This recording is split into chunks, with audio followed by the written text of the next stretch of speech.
Several big changes kick in today in Chicago when it comes to the minimum wage and paid leave. And Miguel Campos is the director of labor standards for the Chicago Office of Labor Standards. And he joins me live now to talk about what is new effective today. And Miguel, welcome to the show. This is a big day.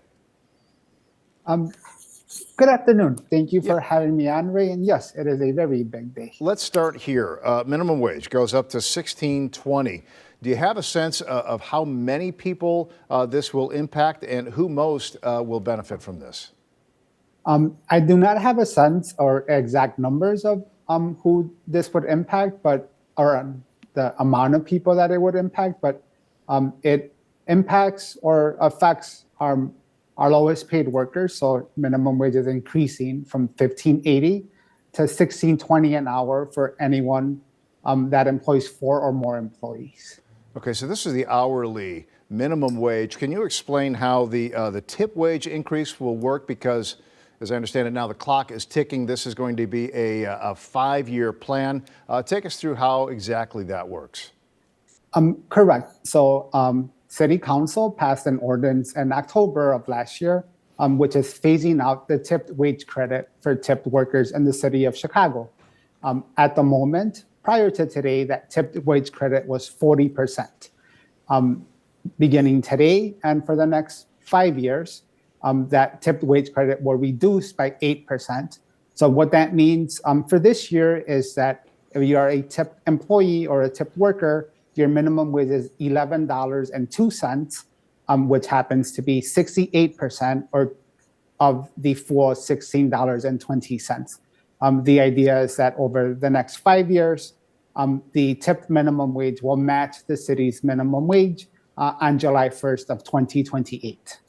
And Mayor Johnson said that this will make Chicago the most pro-worker friendly city in America here. The flip side, though, is that it has the real potential to hurt the restaurants. We've heard a lot of critics that came out and said this. It was very controversial in City Council. How has the city, how has your department gone about trying to balance that? So as you said, in some areas, it is controversial. We've attempted to reach out to all involved relevant stakeholders and inform them through providing educational outreach and material. The city has hosted 8 webinars since the minimum wage ordinance increase in October. We have put together a variety of resources that are available at the city's website, which is chicago.gov/labor standards, that walks people through the changes that are occurring with regards to minimum wage, which are, again, the increase of minimum wage to $16.20, and then the first of a 5-year phase out of the tipped wage credit. Before we run out of time, I also want to talk about paid leave and sick leave, because that was another part of this whole recipe. That is correct. So starting today, workers are able to essentially double their time off. The city had a paid sick leave ordinance on the books, which was guaranteeing up to 40 hours or 5 days of paid sick leave. Starting today, employees will now be earning paid leave in addition to the paid sick leave. Workers will earn 1 hour of paid leave and 1 hour of paid sick leave for every 35 hours worked.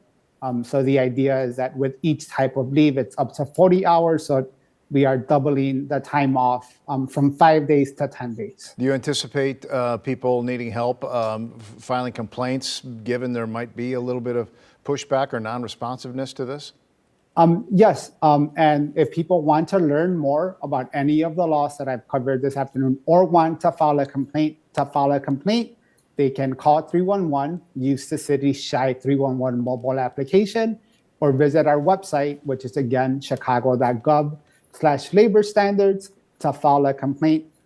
In addition to the resources that I mentioned a few minutes ago, with regards to paid leave, we have model policies for employers. We have checklists for employers. We have a cross-jurisdictional comparison chart comparing the city's ordinance with the county's ordinance and the state's Paid Leave for All Act. And there are detailed fact sheets that contain information on paid leave, how time gets accrued, how time is used, carryover Great. components, payout components.